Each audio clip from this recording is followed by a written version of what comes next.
어머니, 앉으세요. 남편의 장례식이 끝난 지 채 한 달도 되지 않았을 때였습니다. 텅 빈 가슴으로 집안을 정리하던 저를 민준이가 차갑게 불렀습니다. 익숙한 서울 강남구 압구정동 현대 아파트. 남편과 제가 젊은 시절부터 평생을 바쳐 일군 보금자리였습니다. 그 아파트 거실 소파에 앉으니 낯선 남자 한 명이 보였습니다. 민준이 옆에 앉은 그는 딱딱한 정장을 차려입은 변호사였습니다. 민준이가 변호사에게 고개를 끄덕이자 그는 고급스러운 서류철을 펼쳤습니다. 그 순간 제 마음속에 작은 파문이 일었습니다. 이 자리가 단순히 가족의 안부를 묻는 자리가 아님을 직감했습니다. 어머니, 이 자리에선 아버지가 생전에 작성하신 상속 합의서에 대해 말씀드리려고 합니다. 민준이의 목소리는 평소와 다르게 건조하고 사무적이었습니다. 평생 자식들 잘 되라고 한 몸 바쳐 희생했는데 남편이 떠나자마자 저를 이런 자리에 앉히다니 가슴이 먹먹해졌습니다. 옆에 앉은 차남 민호는 그저 무표정한 얼굴로 스마트폰을 만지작거릴 뿐이었습니다. 제게는 눈길조차 주지 않았습니다. 어머니, 아버지가 마지막으로 남기신 뜻입니다. 아버님이 이렇게 하시길 원하셨습니다. 민준이는 그렇게 말하며 저를 안심시키려는 듯 보였지만 그의 눈빛은 흔들림 없이 계산적이었습니다.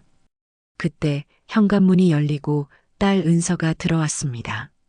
손에는 얼마 전 남편이 사준 새 벤츠 S클래스 차 키가 들려 있었죠. 은서는 해맑게 웃으며 그 차 키를 흔들었습니다. 어머니, 보셨어요? 아빠가 마지막으로 저한테 선물해 주신 차예요. 진짜 멋있죠? 은서의 그 한마디는 제 가슴에 비수처럼 박혔습니다. 평생을 남편의 그림자로 살며 헌신했는데 그 모든 노고가 무의미해지는 순간이었습니다. 저의 헌신은 그저 돈 관리도 못하는 늙은 아내의 몫이었고 자식들은 그저 남편의 유산만을 기다리는 사람들이었나 하는 생각이 들었습니다. 변호사가 덧붙였습니다. 사모님, 고인의 유언에 따라 재산이 분할될 것입니다. 모든 절차는 법에 따라 진행될 것이니 걱정하지 않으셔도 됩니다. 걱정이라니요. 이미 제게는 걱정할 마음조차 남아있지 않았습니다.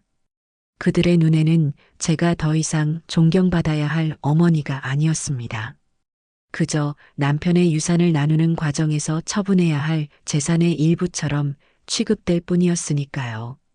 그곳에 앉아있는 저는 더 이상 가족의 중심이 아니었습니다. 그저 그들 앞에 놓인 이정숙이라는 이름 석자와 그 뒤에 따르는 몸만이 존재할 뿐이었습니다. 제가 묵묵히 앉아있자 변호사가 서류를 읽기 시작했습니다. 그의 목소리는 감정 없이 담담했습니다. 고 김덕수님의 유산 상속과 관련하여 말씀드리겠습니다. 장남 김민준님께는 서울 강남구 압구정동 소재의 아파트와 주식, 현금 10억 원이 상속됩니다. 차남 김민호님께는 서울 서초동의 빌딩과 현금 5억 원이 상속되며 제 귀에는 아무 소리도 들리지 않는 것 같았습니다. 그저 변호사의 말이 끝나기만을 바랄 뿐이었죠. 하지만 그의 입에서 나온 말은 제게 더 깊은 상처를 안겼습니다. 그리고 딸 김은서 님께는 고급 외제차 한 대와 현금 5억 원이 상속되며 은서가 옆에서 와 하고 탄성을 내뱉었습니다. 민준이와 민호도 당연하다는 듯 고개를 끄덕였습니다. 그들은 남편이 평생 일군 재산을 마치 자신들의 노력으로 얻은 것처럼 생각하는 듯 했습니다. 마지막으로 고인의 배우자이신 이정숙 님께는 변호사는 제 이름 앞에서 잠깐 멈칫했습니다. 제 가슴이 쿵 하고 내려앉았습니다. 평생을 남편과 함께 고생하며 이룬 것들인데 제 몫이 설마 없지는 않겠지 생각했습니다. 강원도 영월군 주천면에 있는 덕수 슈퍼와 그 부지가 상속됩니다. 순간 정적이 흘렀습니다. 덕수 슈퍼요? 남편이 젊은 시절 잠깐 운영했다던 그 낡은 가게가 제게 돌아올 것이라고는 상상도 못했습니다. 민준이가 씩 웃으며 말했습니다. 어머니, 이 가게라도 받으신 게 어딥니까? 아버지가 어머니 노후에 용돈이나 쓰시라고 남겨주신 겁니다. 민호는 제게 눈길조차 주지 않은 채 어머니는 돈 관리도 잘 못하시잖아요. 복잡한 재산은 저희가 맡아서 관리하는 게 맞죠? 라고 덧붙였습니다. 그들의 말투에는 자비로운 선심이 아니라 저를 향한 노골적인 무시와 조롱이 담겨 있었습니다. 수십 년간의 희생이 한 장의 낡은 서류와 빈정거림으로 돌아온 그 순간, 저는 참을 수 없는 씁쓸함과 분노를 느꼈습니다. 그들은 제가 그저 노후의 용돈이나 걱정해야 할 존재로 치부하고 있었습니다. 그 자리에서 저는 아무 말도 하지 못했습니다. 그저 떨리는 손으로 상속 합의서에 서명할 뿐이었습니다. 저에게 주어진 짐은 단출했습니다. 낡은 트렁크 하나.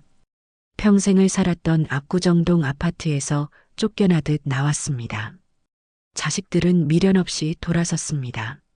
차마 뒤도 돌아보지 못했습니다. 그냥 그렇게 서울역으로 향했습니다.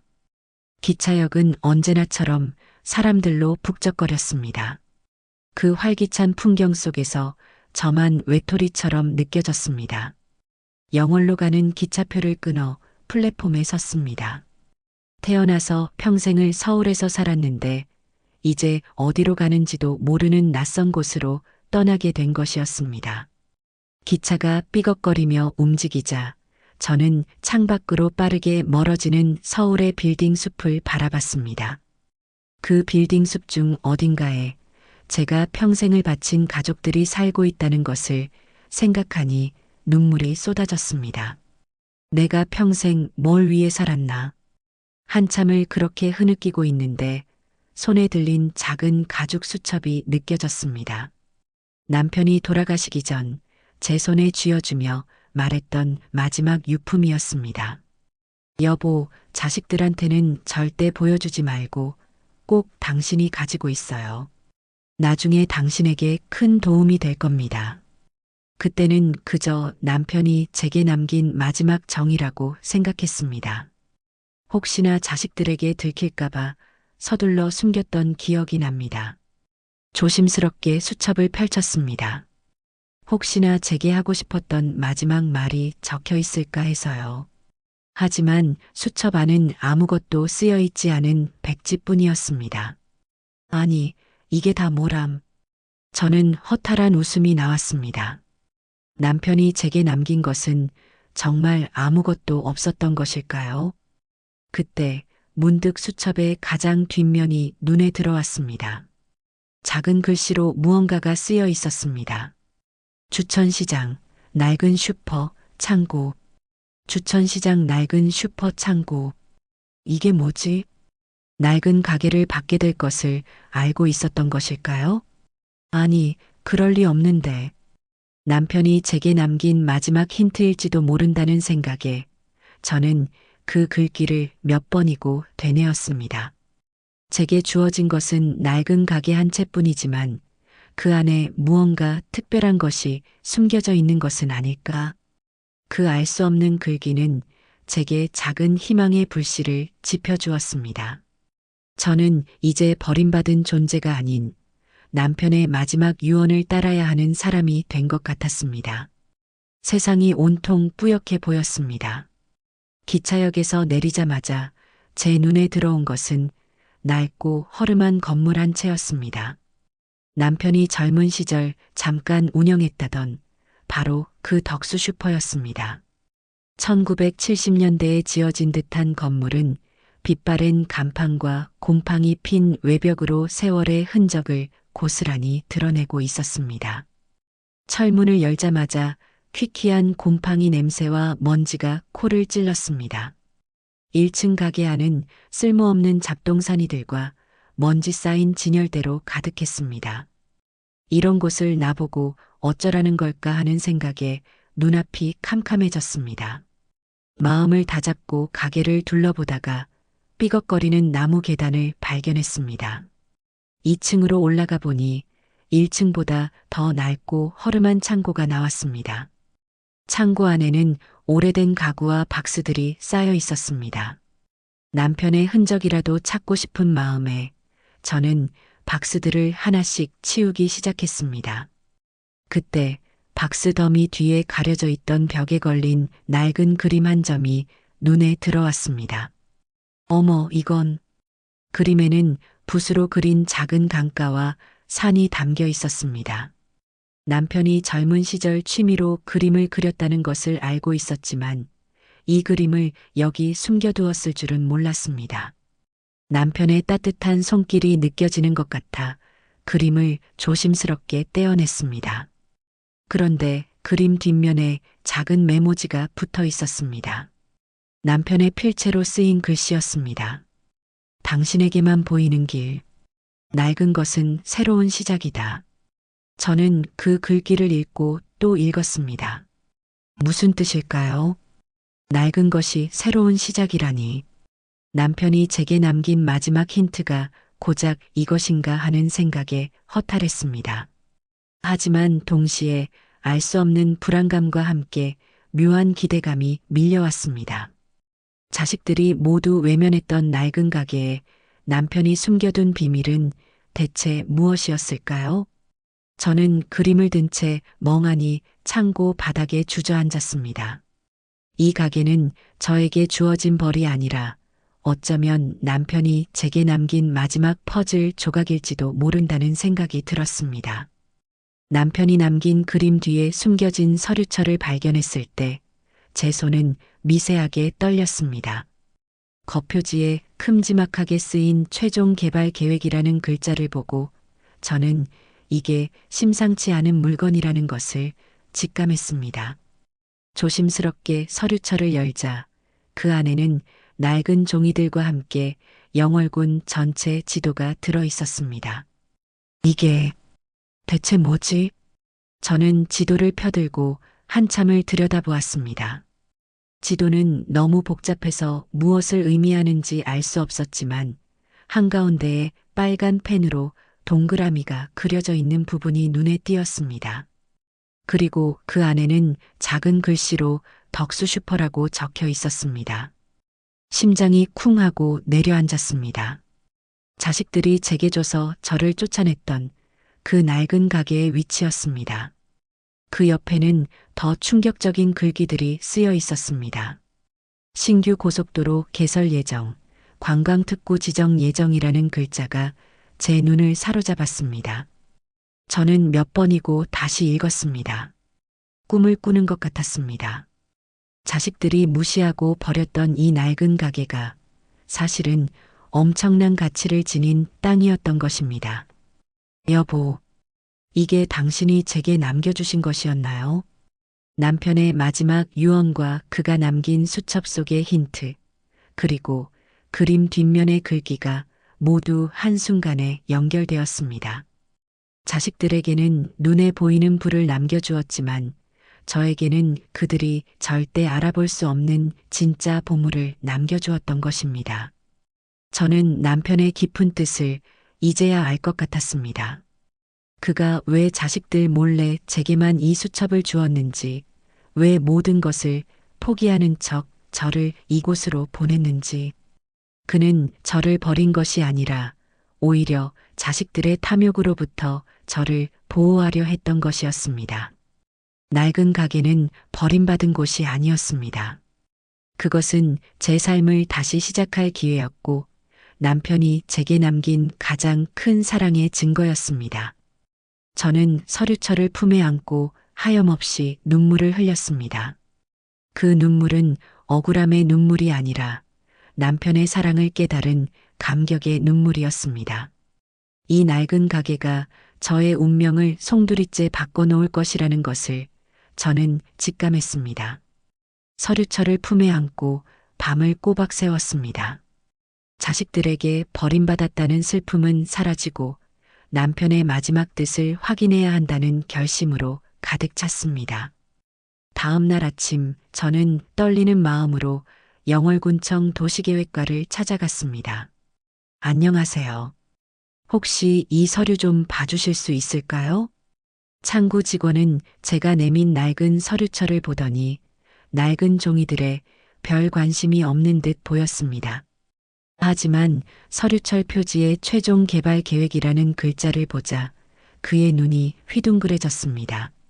어머니, 이게 대체 어디서 난 겁니까? 이 정보는 저희 공무원들 사이에서도 극비사항인데요. 직원의 놀란 반응에 제 심장은 더욱 빠르게 뛰었습니다. 저는 떨리는 목소리로 대답했습니다. 남편이 남기고 갔습니다. 이 서류가 정말 중요한 건가요? 직원은 곧바로 컴퓨터를 켜고 서류철에 담긴 지도와 도면들을 꼼꼼히 대조하기 시작했습니다. 몇 분간의 정적이 흐른 후 그는 저를 보며 말했습니다. 어머니, 정말 대단하십니다. 이 서류에 적힌 내용이 전부 사실입니다. 지금 이곳은 미래 신규도로 건설과 관광 사업의 핵심 부지로 지정될 예정입니다. 이 땅의 가치는 어머니께서 생각하시는 것 이상으로 폭등할 겁니다. 그의 말이 제 가슴을 강하게 울렸습니다. 남편이 옳았습니다.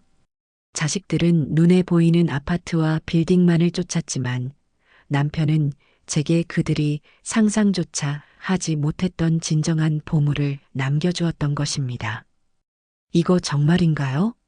제가 받은 낡은 가게가 그렇게 중요한 땅이라고요? 그렇습니다. 이미 정부에서 비밀리에 투자를 시작했습니다. 아마 곧 공식 발표가 있을 겁니다. 그때는 이 땅의 가치가 상상할 수 없을 만큼 오를 겁니다. 이 서류를 가지고 계시다면 어머니는 이제 평생을 편안하게 보내실 수 있습니다. 직원의 말을 듣는 순간 제 눈에서 뜨거운 눈물이 흘러내렸습니다. 그동안 저를 돈 관리도 못하는 늙은 아내로 치부했던 자식들의 목소리가 귓가에 맴돌았습니다. 하지만 이제 더 이상 그들의 말은 저에게 상처가 되지 않았습니다. 남편은 저를 가장 신뢰하는 사람으로 여겼고, 그래서 이 귀중한 정보를 저에게 맡겼다는 것을 확신하게 되었습니다. 저는 이제 버림받은 존재가 아니었습니다. 남편이 저에게 남긴 가장 소중한 선물을 지키고 제 삶을 다시 시작해야 할 사람이 된 것입니다. 영월군청에서 돌아온 후 저는 서울로 돌아가지 않았습니다. 자식들에게 전화해서 나 여기 잘 있으니 걱정 말고 너희들 일이나 열심히 하거라 하고는 먼저 전화를 끊어버렸습니다. 그들은 제가 시골에 가서 조용히 지내는 줄 알았을 겁니다. 하지만 제 마음속에는 차가운 결심이 서 있었습니다. 남편이 남긴 뜻을 이루고 저를 함부로 대한 자식들에게 진정한 의미를 보여주기로 마음먹은 것이죠. 먼저 영월의 작은 법무법인을 찾아갔습니다. 제가 상속받은 땅이 있는데 가치를 정확히 파악하고 싶어서요. 변호사는 낡은 서류철을 보고 고개를 갸웃거렸지만 내용을 확인하고는 놀란 눈으로 저를 바라보았습니다. 그는 제게 이 땅의 가치와 함께 앞으로 제가 취해야 할 전략에 대해 자세히 설명해 주었습니다. 사모님, 이 땅은 조만간 수백억 원을 호가하게 될 겁니다. 자식분들께서는 이 사실을 모르고 계시는 것 같으니 일단 조용히 준비하시는 게 좋습니다. 저는 변호사의 조언을 따르기로 했습니다. 그동안 자식들에게 받은 서러움이 제 마음속에 단단한 결심이 되어버렸습니다. 그들은 가끔 제게 안부 전화를 걸어왔습니다. 어머니, 영월 생활은 어떠세요? 불편한 건 없으시죠? 민준이의 목소리는 다정했지만 그 속에는 제가 조용히 지내고 있는지, 그리고 자신들의 계획대로 잘 진행되고 있는지 확인하려는 의도가 묻어 있었습니다. 그럼. 여기서 아주 잘 지내고 있단다. 너희들 걱정이나 해라. 제 대답에 민준이는 안심한 듯 짧게 대답하고는 전화를 끊었습니다. 그들의 걱정은 저의 안위가 아니라 자신들이 차지한 재산이 안전한지에 대한 확인이었습니다. 저는 그들의 조롱과 무시가 더 이상 상처가 되지 않았습니다. 오히려 그들이 저를 무능한 어머니로 생각하는 것이 제게는 유리한 상황이었습니다. 그들이 저를 방심하는 동안 저는 남편이 남긴 마지막 유산으로 저만의 반격을 조용히 준비했습니다. 먼지 쌓인 낡은 가게는 저의 새로운 삶의 시작점이자 자식들에게 줄 통쾌한 한 방의 무대였습니다. 며칠 뒤 저는 덕수 슈퍼의 문을 활짝 열었습니다. 퀴퀴한 곰팡이 냄새와 먼지가 가득했지만 이제는 더 이상 절망스럽지 않았습니다. 자식들이 버렸던 이 낡은 건물이 제게는 새로운 시작이 될 거라는 확신이 들었으니까요. 저는 먼저 곰팡이가 가득한 벽을 긁어내기 시작했습니다. 시멘트 벽을 긁어내는 소리가 제게는 마치 지난날의 억울함을 씻어내는 소리처럼 들렸습니다. 남편과 함께 평생을 고생하며 이룬 가정을 한순간에 잃었던 슬픔, 자식들에게 무시당했던 모욕감, 그 모든 감정들이 곰팡이와 함께 떨어져 나가는 듯 했습니다. 벽을 긁어내고 페인트를 칠하고 낡은 창문을 닦았습니다. 창문 밖으로 들어오는 햇살이 따뜻했습니다. 창문이 깨끗해지자 흐릿했던 세상이 선명하게 보였습니다. 마치 제 인생이 다시 환해지는 것 같았죠. 아이고, 사모님. 뭘 이런 걸 다 혼자 하신대요. 제가 좀 도와드려야지. 그때였습니다. 옆집에 사는 할아버지가 다가와서 말을 걸었습니다. 괜찮습니다. 제 일인걸요. 제가 해야지요. 아뇨. 여기선 다들 서로 돕고 살아요. 혼자 다 하려면 힘들지. 할아버지는 그렇게 말하며 낡은 걸레를 들고 와 저와 함께 가게를 닦아주셨습니다. 저는 처음 느껴보는 이웃의 따뜻한 정에 마음이 뭉클해졌습니다. 강남 아파트에서는 느껴보지 못했던 사람 냄새 나는 정이었습니다. 며칠 동안 땀 흘려 가게를 정리하면서 저는 저를 잃어버렸던 지난날을 되돌아보았습니다. 평생을 누구의 아내, 누구의 엄마로 살면서 나라는 사람은 잊고 살았다는 것을 깨달았죠. 이제는 제 이름 이정숙으로 제 삶을 살고 싶다는 생각이 들었습니다. 먼지 쌓인 가게가 점차 깨끗해지고 새로운 빛을 되찾을수록 제 마음에도 생기가 돌았습니다. 낡은 가게는 저를 버려진 존재에서 다시 살아갈 용기를 얻은 사람으로 만들어 주었습니다. 저는 이제 혼자가 아니었습니다. 남편이 남겨준 유산과 함께 저의 새로운 삶을 시작하기로 다짐했습니다. 저와 마을 사람들의 노력 덕분에 낡았던 덕수 슈퍼는 점차 활기를 되찾았습니다. 낡은 간판을 떼어내고 깨끗한 유리창을 달았습니다. 이제는 곰팡이 냄새 대신 은은한 나무 향이 감돌았습니다. 사람들은 제가 혼자서 이 모든 것을 해낸 것에 놀라워하며 칭찬해 주었습니다. 그렇게 조용하고 평화로운 나날을 보내던 어느 날이었습니다. 갑자기 가게 앞으로 낯선 사람들이 찾아오기 시작했습니다. 그들의 옷차림은 마을 사람들과는 확연히 달랐습니다. 어르신, 이 가게 주인 되시나요? 정장 차림의 젊은 남자가 제게 물었습니다. 저는 고개를 끄덕였습니다. 네, 제가 주인입니다만. 그는 주위를 둘러보더니 곧바로 본론을 꺼냈습니다. 이 땅을 저희에게 파실 생각은 없으신지요? 저희가 좋은 가격에 매입해드리겠습니다. 저는 덤덤하게 대답했습니다. 아니요. 이 가게는 팔 생각이 없습니다. 돌아가십시오. 그랬더니 젊은 남자는 제게 명함을 건네며 끈질기게 매달렸습니다. 어르신, 저희가 제시하는 금액은 생각하시는 것 이상일 겁니다. 평당 얼마 정도 생각하십니까? 저희는 평당 3천만 원까지 드릴 수 있습니다. 이 낡은 건물이 있는 땅치고는 파격적인 가격입니다. 그는 저를 모르는 사람이라고 생각하는 것 같았습니다. 그들의 눈에는 제가 그저 낡은 건물을 가진 시골 할머니로 보였겠죠. 하지만 저는 이미 이 땅의 가치를 정확히 알고 있었습니다. 그들의 제안은 그저 우스꽝스러울 뿐이었습니다. 가게는 팔지 않습니다. 이 땅은 제게 돈보다 더 소중한 것입니다. 제 단호한 말에 젊은 남자는 의아한 표정을 지으며 돌아섰습니다. 그 후에도 비슷한 사람들이 계속 찾아왔습니다. 젊은 귀촌인부터 대형 투자회사 직원까지 다양했습니다. 그들은 모두 이 땅의 가치는 알았지만 이 가게가 한 사람의 삶과 운명을 바꾼 중요한 장소라는 사실은 알지 못했습니다. 저는 그들이 올 때마다 똑같은 대답을 해주었습니다. 그들의 조급함이 보였습니다. 곧 정부의 공식 발표가 있을 것이고 그때가 되면 이 땅의 가치가 상상할 수 없을 정도로 오를 테니 그 전에 이 땅을 싸게 매입하려는 속셈이었죠. 저는 그들의 탐욕적인 눈빛을 보며 자식들의 모습을 떠올렸습니다. 그들은 이들에게 무시당하고 조롱받는 저의 심정을 알지 못했겠죠. 하지만 곧 그들에게도 진실이 밝혀질 날이 올 것이라는 것을 저는 알고 있었습니다. 그날이 오면 저는 저를 무시했던 그들에게 통쾌한 한 방을 날려줄 것입니다.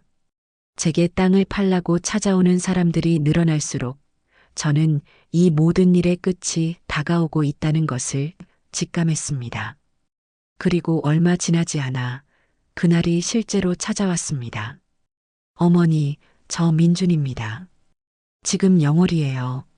잠시 어머니 뵈러 가는 중입니다. 전화기 너머로 들려오는 아들의 목소리는 예전과는 달리 다급함이 묻어 있었습니다. 저는 평온한 목소리로 대답했습니다. 응, 그래. 여기로 오렴. 얼마 후 민준이는 말끔한 양복 차림으로 가게 앞에 나타났습니다. 그는 가게 주변을 한번 쓱 둘러보더니 저를 보자마자 다소 퉁명스러운 목소리로 말했습니다. 어머니, 소문 들었습니다. 그 땅이 개발된다면서요? 왜 저희한테는 미리 말씀하시지 그러셨어요? 그의 말은 저에 대한 걱정보다는 예상치 못한 큰 돈을 놓칠 뻔했다는 억울함으로 가득 차 있었습니다. 저는 민준이를 가게 안으로 안내했습니다. 민준이는 가게 안을 둘러보며 인상을 찌푸렸습니다. 낡은 물건들을 치우고 깨끗하게 단장했지만 그의 눈에는 여전히 허름한 시골 가게로 보였겠죠. 어머니, 이 낡은 가게를 가지고 도대체 뭘 하시겠다는 거예요? 이 땅은 저희가 받은 강남 아파트보다 훨씬 비쌀 수도 있어요. 지금이라도 빨리 파는 게 맞아요. 그는 마치 제가 아무것도 모르는 바보인 것처럼 말했습니다. 제가 가진 땅의 가치를 알게 되자 이제 저를 조종하려는 태도를 보이기 시작한 것이었습니다.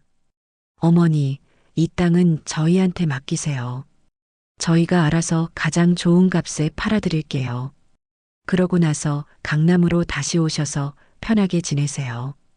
어머니는 이런 일에 신경 쓰실 필요 없어요. 돈 관리 같은 건 저희가 다 할 테니까요. 민준이의 목소리에는 그 어떤 따뜻함도 느껴지지 않았습니다. 오직 차가운 계산만이 가득했습니다. 그는 여전히 저를 무능한 존재로 치부하고 있었습니다. 그들이 저에게 남겼던 낡은 가게가 사실은 상상도 못할 가치를 지니고 있다는 사실에 그들의 탐욕은 최고조에 달한 듯 했습니다. 하지만 저는 더 이상 예전의 제가 아니었습니다. 저는 조용히 미소를 지으며 민준이를 바라봤습니다.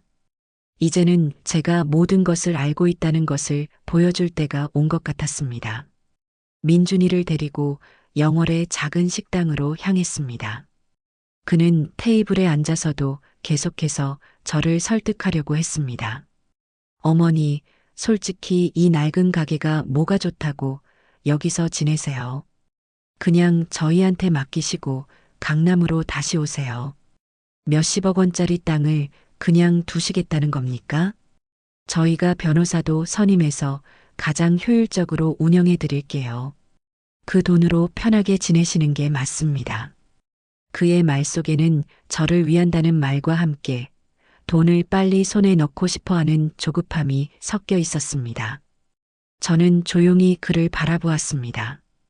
평생을 어머니라는 이름으로 살아왔지만 제 아들이 저를 이렇게까지 돈으로만 생각하고 있었다는 사실에 가슴이 아팠습니다. 민준아, 나는 여기 있을 거다. 어머니, 지금 그게 말이 돼요? 이 돈을 그냥 버리실 거예요? 저희가 다 잘 해드릴게요. 믿으세요. 저는 밥그릇에 담긴 밥을 한 숟가락 뜨며 말했습니다. 이 가게는 아버지의 유언이야. 나는 아버지의 유언을 지키고 싶다. 너희가 받은 그 재산은 너희들 것이지만 이 가게는 내 것이란다. 내 삶은 내가 결정할 거야. 제 단호한 말에 민준이의 얼굴이 딱딱하게 굳어졌습니다. 그는 제가 이렇게 단호하게 나올 줄은 예상하지 못했을 겁니다. 그는 그동안 저를 돈이나 제대로 관리 못하는 무지한 늙은이로 생각했으니까요. 어머니, 지금 저희가 하는 말을 못 믿겠다는 거예요? 믿고 안 믿고의 문제가 아니야.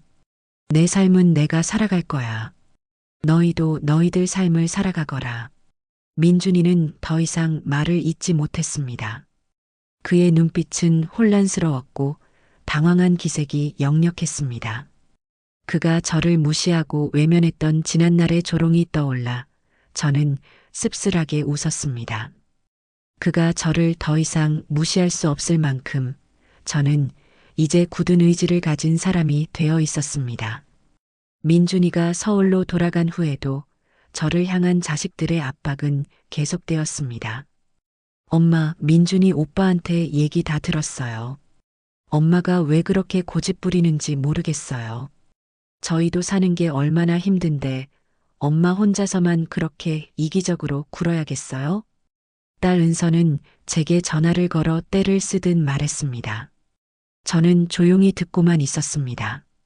제가 평생을 바쳐 키운 자식들은 이제 저를 이기적인 어머니로 몰아가고 있었습니다. 어머니, 민준이 형이랑 저랑 같이 어머니 모시고 사업할 생각까지 했어요. 어머니 혼자 그 시골에서 뭘 하신다고 그래요. 저희 믿고 맡기세요. 그게 다 어머니를 위한 일이에요.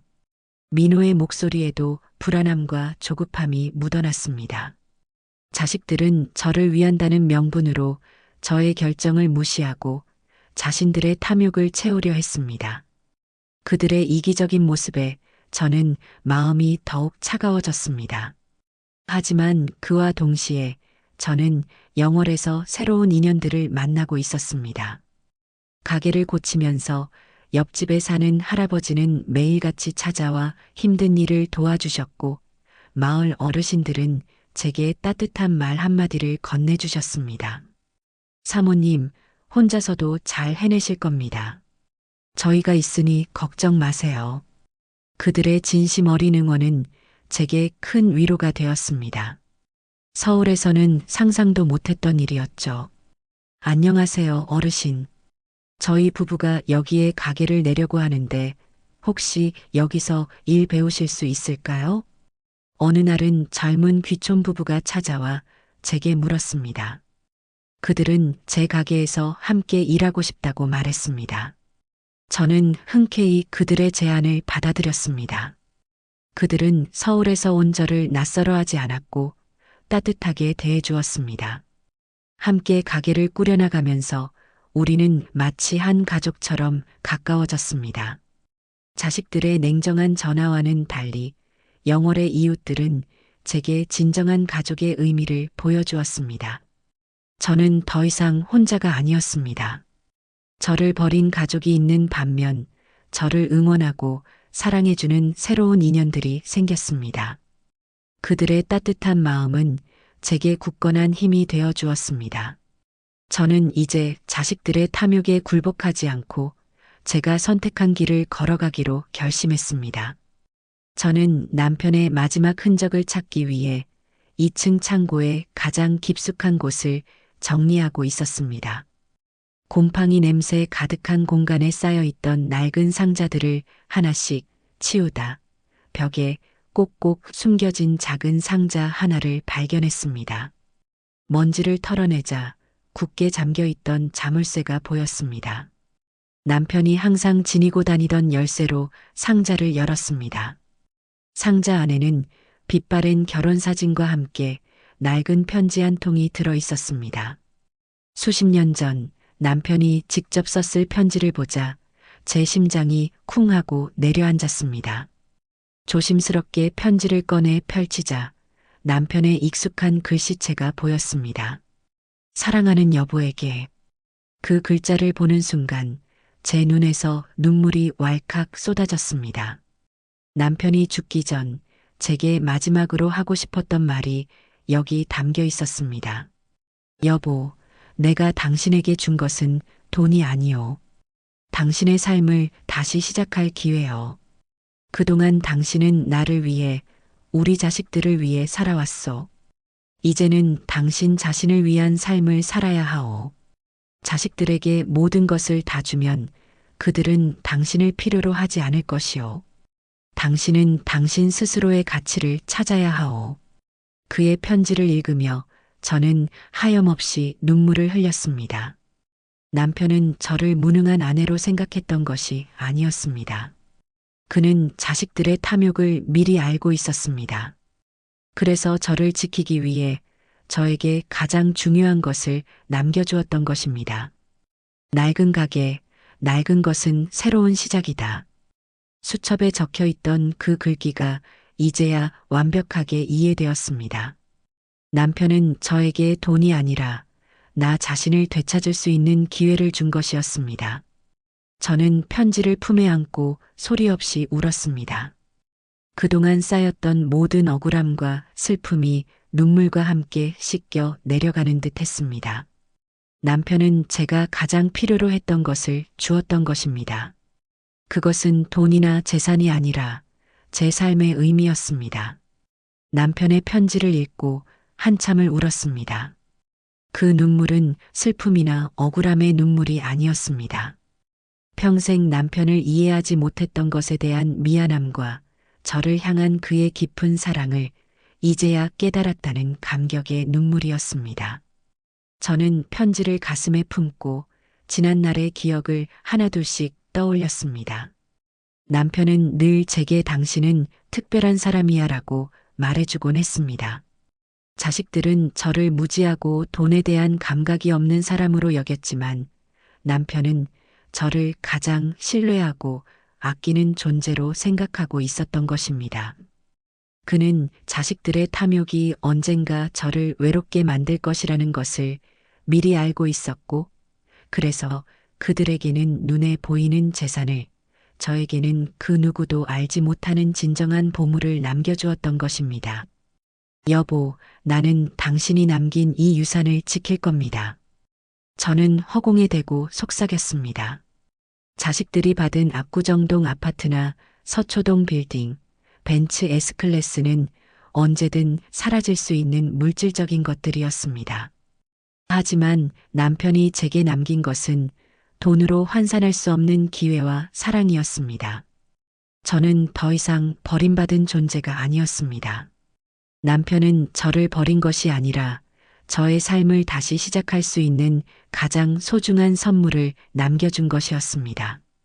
그의 편지는 제게 큰 깨달음을 주었습니다. 평생을 자식들을 위한 삶에 바쳐왔지만 이제는 저 자신을 위한 삶을 살아야 한다는 것을, 그리고 그 시작이 바로 이 낡은 가게라는 것을. 저는 자리에서 일어났습니다. 더 이상 슬픔에 잠겨 있을 시간이 없었습니다. 남편이 제게 남긴 뜻을 이어 저의 삶을 되찾고 행복을 찾아가야 했습니다. 남편이 저를 믿어주었듯이 저도 이제 저를 믿기로 했습니다. 제 안에서 솟아나는 강한 의지가 느껴졌습니다. 낡고 허름했던 이 가게는 이제 저의 가장 큰 무기가 될 것입니다. 저는 저를 무시했던 자식들에게 그리고 세상에게 진정한 가치가 무엇인지 보여줄 것입니다. 마침내 영월 지역의 개발 계획이 공식화되면서 덕수 슈퍼가 있는 땅의 가치는 하루가 다르게 치솟기 시작했습니다. 제가 들고 있던 서류철의 내용이 현실이 되는 순간이었죠. 조용했던 영월 주천시장이 갑자기 활기를 띠기 시작했습니다. 사모님, 저희가 300억을 드릴 테니 이 땅을 저희에게 파시죠. 이제는 동네 주민이 아니라 서울의 대형 투자회사 직원들이 직접 찾아왔습니다. 그들은 거액을 제시하며 저를 설득하려 했습니다. 저는 그들의 제안을 담담하게 거절했습니다. 이 땅은 제게 돈보다 더 소중한 것입니다. 팔지 않을 겁니다. 그들의 얼굴에는 놀라움과 함께 당황한 기색이 역력했습니다. 저는 그들이 왜 이렇게까지 조급해야 하는지 알고 있었습니다. 이 땅의 가치가 상상 이상으로 오를 것이라는 것을 그들도 알고 있었기 때문이었죠. 제가 투자자들의 제안을 거절하고 있다는 소식은 빠르게 서울의 자식들에게도 전해졌습니다. 처음에는 믿지 않으려 했습니다. 자신들이 무시하고 버렸던 낡은 땅이 수백억 원의 가치를 갖게 되었다는 사실을 믿을 수 없었겠죠. 하지만 연일 보도되는 개발 소식에 그들은 완전히 패닉에 빠졌습니다. 전화기가 쉴 새 없이 울렸습니다. 민준이와 민호, 은서가 번갈아 가며 전화를 걸어왔습니다. 어머니, 소문이 진짜였어요? 저희가 바보같이 그런 보물을 버렸어요. 어머니, 제발 저희와 함께 이 일을 진행해요. 저희가 가진 지분으로도 충분히 어머니를 도울 수 있어요. 민준이는 평생 들어본 적 없는 애원하는 목소리로 제게 매달렸습니다. 민호도 마찬가지였습니다. 엄마 제발 저희에게 기회를 주세요. 그때 저희가 너무 어렸어요. 엄마가 얼마나 현명하신지 몰랐습니다. 제발 저희를 도와주세요. 그들의 목소리에는 그 어떤 자존심도 남아있지 않았습니다. 오직 탐욕과 후회만이 가득했습니다. 저는 그들에게 대답하지 않았습니다. 그들이 저를 돈 관리도 못하는 무능한 존재로 여겼을 때 저는 그들의 냉대 속에서 혼자 울어야 했습니다. 이제 그들에게 그 고통을 조금이나마 되돌려줄 때가 온 것 같았습니다.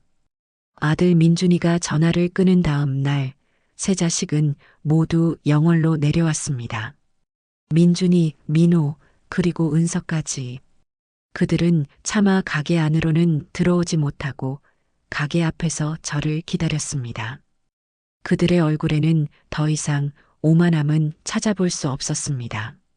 오직 조급함과 함께 억지로 꾸며낸 듯한 후회의 기색이 역력했습니다. 저는 그들이 먼저 다가오기를 기다렸습니다. 어머니, 민준이가 제 앞으로 다가왔습니다. 그는 평소의 당당함은 온데간데 없이 초라하고 불안한 모습이었습니다. 그의 목소리는 떨리고 있었습니다. 어머니, 저희가 정말 잘못했습니다. 정말 죄송해요. 그리고 그는 제 앞에 무릎을 꿇었습니다. 저를 무시하고 멸시했던 아들이 이제 와서 무릎을 꿇고 사과를 하다니.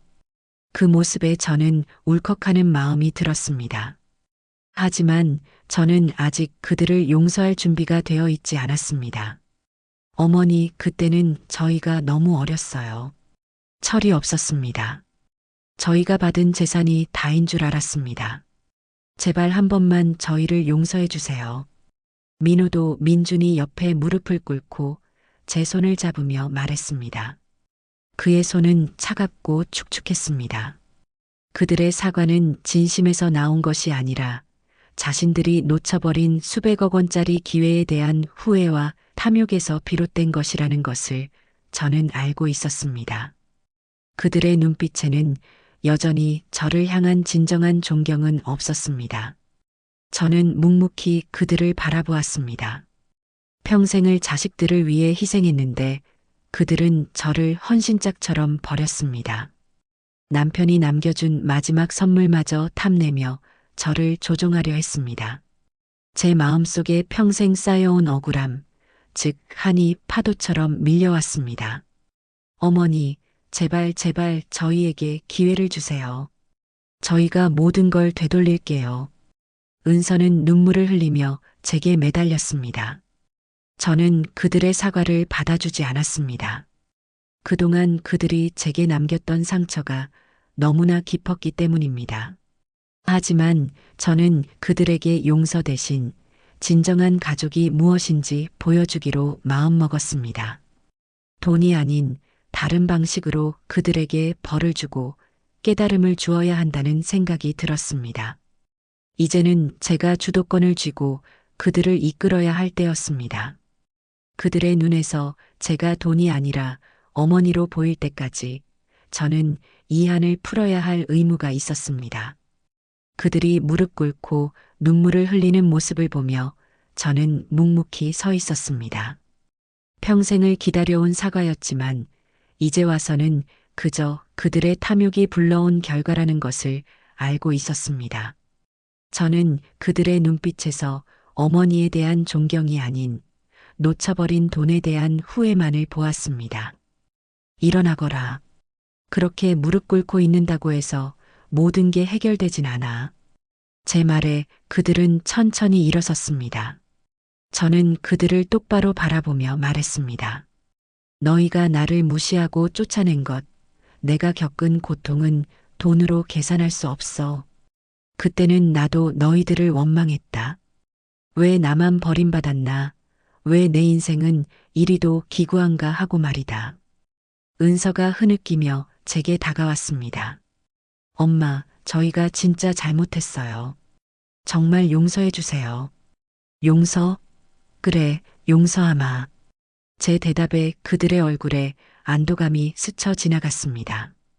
하지만 저는 말을 이어갔습니다. 하지만 너희들의 사과를 받는다고 해서 모든 것이 예전으로 돌아갈 수는 없어. 너희가 그동안 나에게 해줬던 일들, 그건 돈으로도 갚을 수 없는 상처란다. 민준이는 침묵했습니다. 그들이 받은 재산, 그리고 제가 받은 낡은 가게. 그들이 생각했던 것과는 전혀 다른 결과가 벌어졌다는 사실에 그들은 충격에서 벗어나지 못한 듯 했습니다. 나는 너희에게 복수하려는 것이 아니야. 나는 이제 너희에게 진정한 가족이 무엇인지 보여주마. 돈과 재산보다 더 소중한 것이 무엇인지 말이다. 그들은 제 말을 이해하지 못하는 표정이었습니다. 저는 그들에게 한 가지 제안을 했습니다. 며칠 뒤에 내가 가게를 새로 열 거란다. 가게 이름은 덕순의 행복한 가게야. 그날 내가 너희들을 초대할 테니 꼭 오거라. 그때가 되면 너희는 알게 될 것이다. 너희가 무엇을 잃어버렸고 내가 무엇을 얻었는지. 그들은 제 말에 아무 대답도 하지 못했습니다. 그저 저를 멍하니 바라볼 뿐이었죠. 저는 더 이상 그들과 이야기하고 싶지 않았습니다. 저는 그들을 남겨두고 가게 안으로 들어갔습니다. 저를 무시했던 그들에게 복수하는 대신 저는 저의 행복한 삶을 보여주기로 결심했습니다. 그것이 가장 통쾌한 복수이자 그들에게 줄 수 있는 가장 큰 깨달음일 테니까요. 가게를 새로 단장하고 한 달이 지났을 때였습니다. 낡았던 덕수 슈퍼 간판을 떼어내고 덕순의 행복한 가게라는 새 간판을 걸었습니다. 손수 글씨를 써서 만들었습니다. 드디어 개업식이 열리던 날 저는 자식들을 초대했습니다. 어머니, 저희 정말 와도 돼요? 전화기 너머로 들리는 민준이의 목소리에는 여전히 불안함이 섞여 있었습니다. 당연하지. 너희들이 와서 축하해줘야지. 아빠가 남겨준 유산으로 시작하는 가게인데. 저는 그렇게 말하며 자식들의 체면을 한 번 더 세워주었습니다. 그들은 무슨 일이 벌어질지 모르는 채 영월로 내려왔습니다. 가게 앞에는 마을 어르신들과 제가 영월에서 만난 새로운 친구들이 가득했습니다. 잔치 분위기였습니다. 떡과 돼지고기 수육을 준비하고 사람들에게 넉넉하게 나누어 주었습니다. 모두들 저를 보며 환하게 웃어 주었습니다. 그때였습니다. 민준이, 민호, 은서가 멀리서 서 있는 것이 보였습니다. 그들의 표정에는 놀라움과 혼란스러움이 교차하고 있었습니다. 그들은 제가 이렇게 많은 사람들과 어울려 행복하게 지내는 것을 상상조차 하지 못했을 겁니다. 마을 어르신 한 분이 제게 다가오더니 활짝 웃으며 말했습니다. 아이고, 우리 회장님. 오늘 정말 멋지십니다. 다 사모님 덕분이라오. 자식들은 그 말을 듣고 깜짝 놀라는 표정이었습니다. 저에게 회장님이라고 부르는 것을 이해하지 못하는 듯 했습니다. 자식들에게는 그저 돈을 잃어버린 어머니였겠지만 이 마을 사람들에게는 저의 땀과 노력을 알아주는 회장님이었습니다.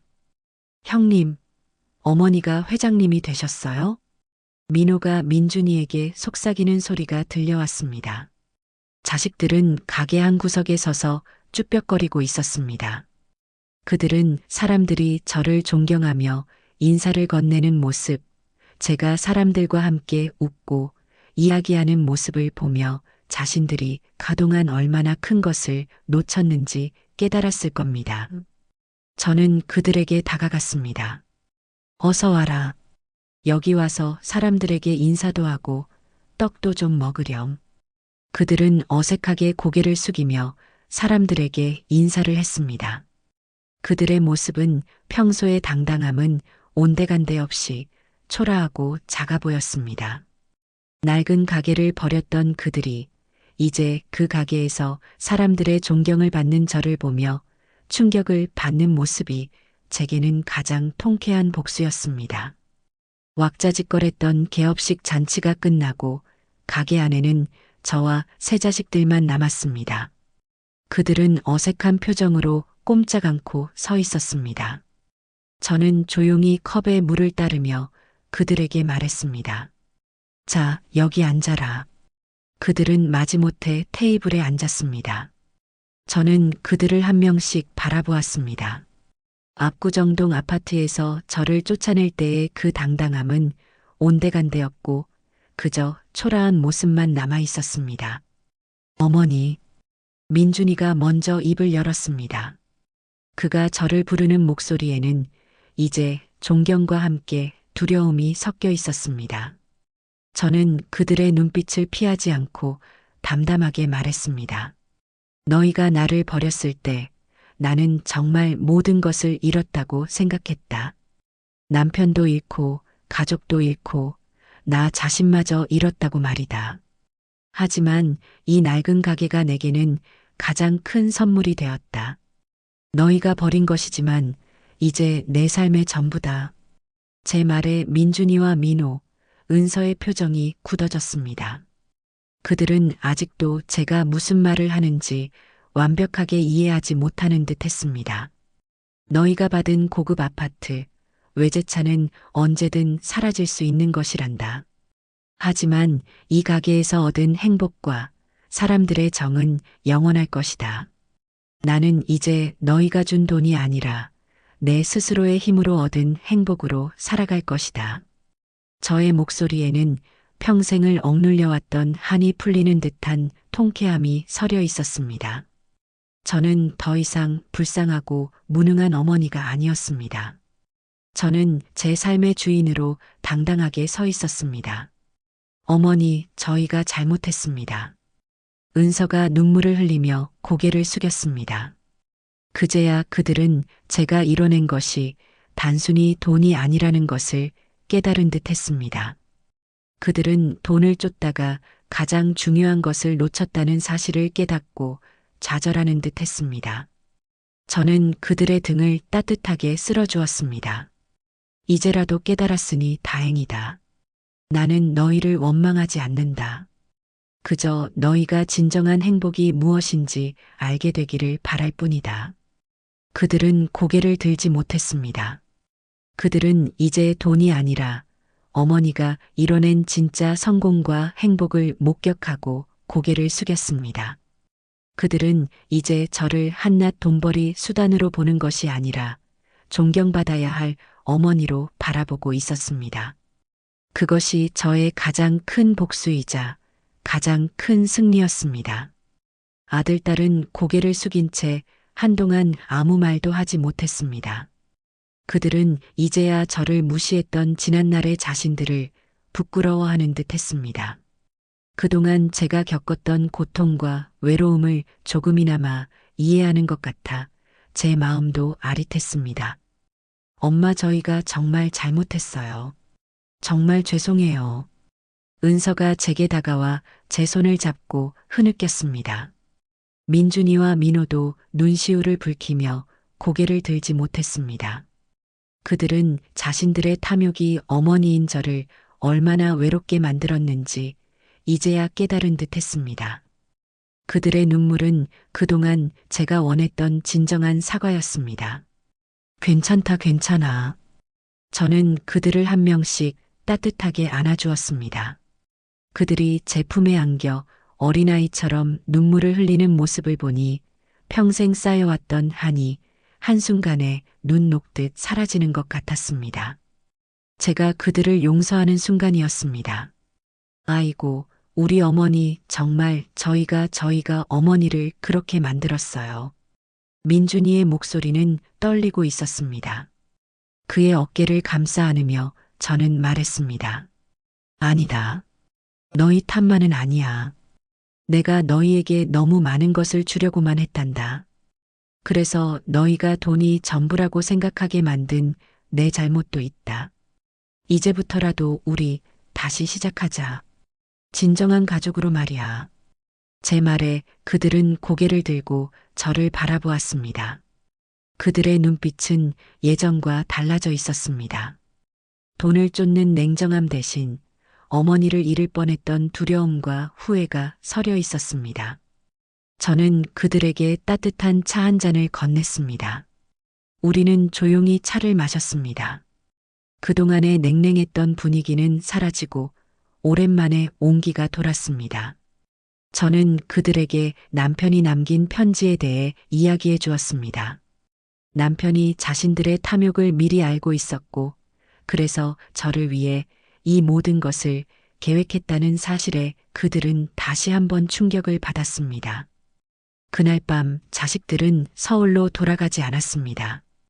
오랜만에 함께 식사를 하고 함께 잠자리에 들었습니다.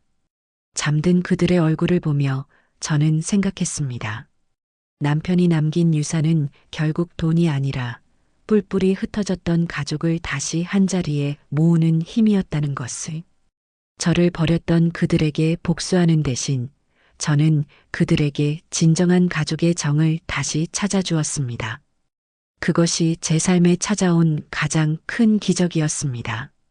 자식들이 서울로 돌아간 후 저는 다시 평화로운 일상으로 돌아왔습니다. 하지만 그들의 전화는 더 이상 돈을 달라는 재촉이 아니었습니다. 엄마, 요즘 가게는 좀 어떠세요? 불편한 건 없으시고요? 민준이는 이제 제게 돈 이야기를 꺼내지 않았습니다. 오히려 가게 운영에 대해 조언을 구하기도 했습니다. 엄마, 제가 아는 인테리어 업체가 있는데 가게를 더 멋지게 꾸며보는 건 어떠세요? 비용은 제가 다 댈게요. 아니다, 민준아. 이 가게는 이렇게 소박한 것이 가장 예쁘다. 너희들의 돈은 필요 없단다. 제 단호한 말에도 민준이는 서운해하지 않았습니다. 그는 오히려 자신의 도움이 필요 없다는 저의 말에 안도하는 듯 했습니다. 그들은 이제 돈이 아니라 제게 진정한 가족의 정을 얻고 싶어 하는 것 같았습니다. 민호와 은서도 마찬가지였습니다.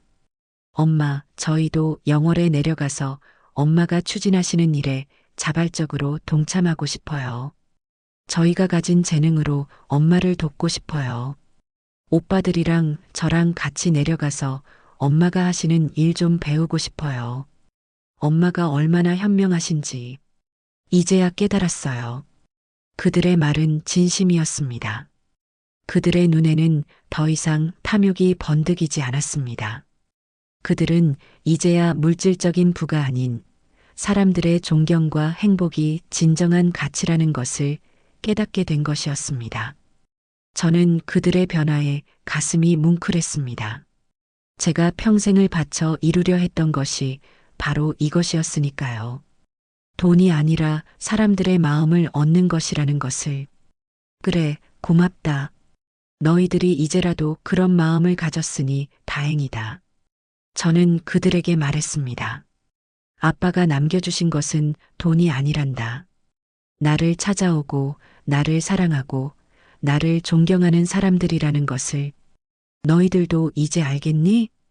그들은 모두 고개를 끄덕였습니다. 그들은 이제 강남 아파트나 벤츠 S클래스보다 더 값진 것을 얻었습니다.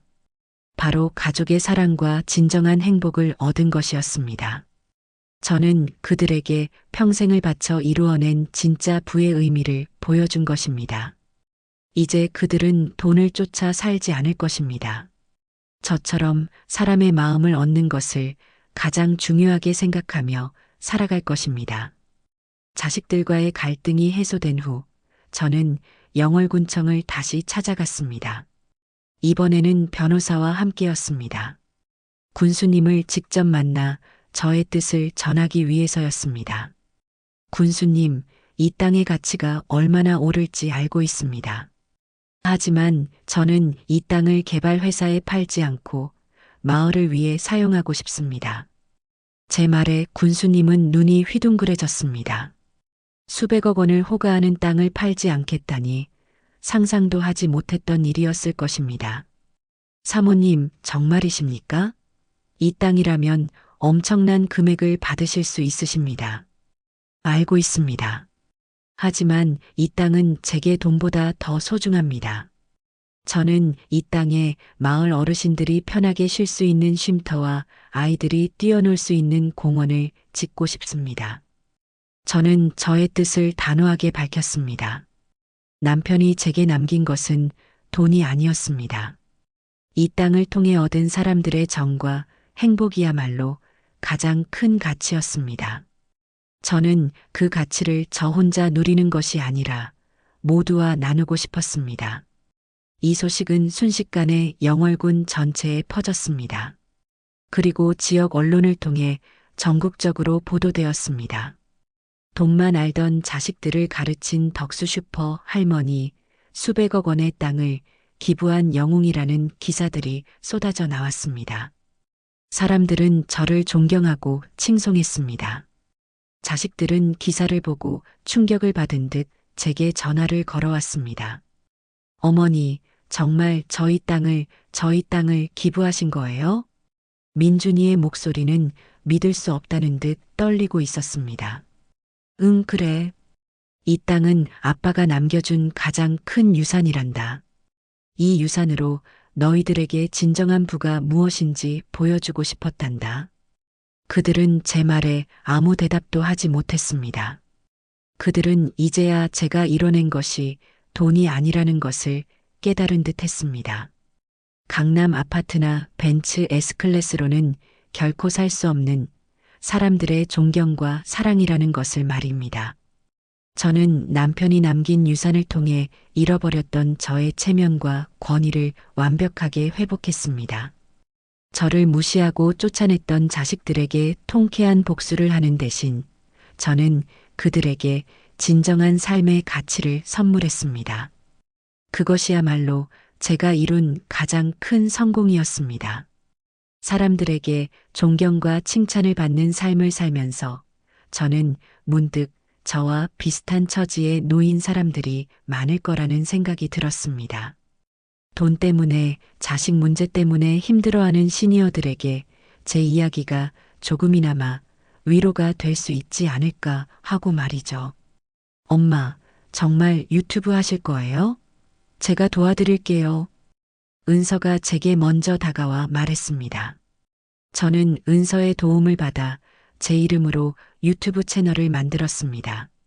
카메라를 앞에 두고 앉으니 어색했지만 저는 용기를 내어 저의 이야기를 시작했습니다. 안녕하세요. 저는 이정숙이라고 합니다.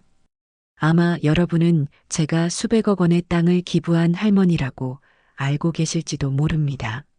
하지만 저는 불과 몇 달 전까지만 해도 자식들에게 버림받고 쫓겨난 갈 곳 없는 늙은이였습니다. 저는 카메라 앞에서 담담하게 제 삶의 이야기를 털어놓았습니다.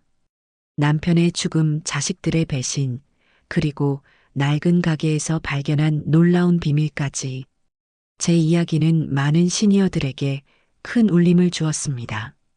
댓글에는 저와 비슷한 경험을 했다는 사람들의 사연이 이어졌습니다. 어머니, 제 이야기 같아요. 저도 자식들에게 버림받았는데 어머니 덕분에 힘을 얻습니다. 돈이 전부가 아니라는 것을 깨닫게 해주셔서 감사합니다. 저도 어머니처럼 제 삶을 찾아 나서겠습니다. 저는 카메라 앞에서 이렇게 말했습니다. 여러분, 돈이 전부가 아닙니다.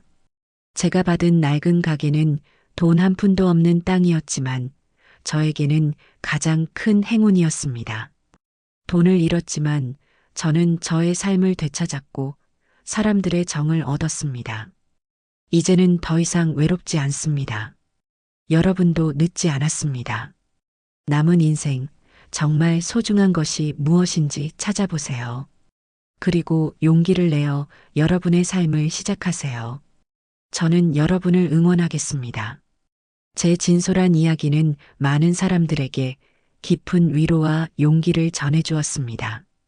저는 더 이상 혼자가 아니었습니다. 저의 이야기는 이제 저만의 이야기가 아니라 많은 사람들의 이야기가 되었습니다. 자식들이 서울로 돌아간 후 저는 다시 평화로운 일상으로 돌아왔습니다. 하지만 그들의 전화는 더 이상 돈을 달라는 재촉이 아니었습니다. 엄마, 요즘 가게는 좀 어떠세요? 불편한 건 없으시고요?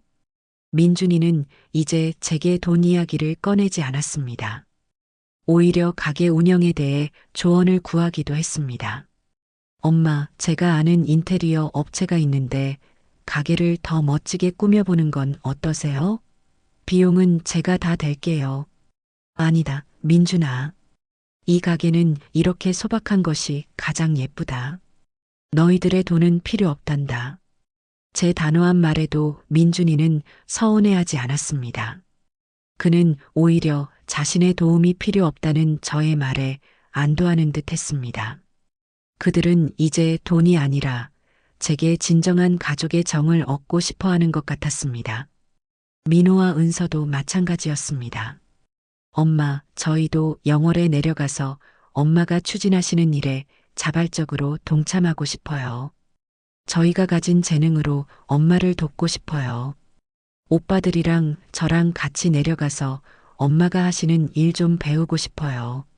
엄마가 얼마나 현명하신지 이제야 깨달았어요.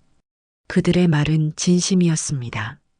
그들의 눈에는 더 이상 탐욕이 번득이지 않았습니다.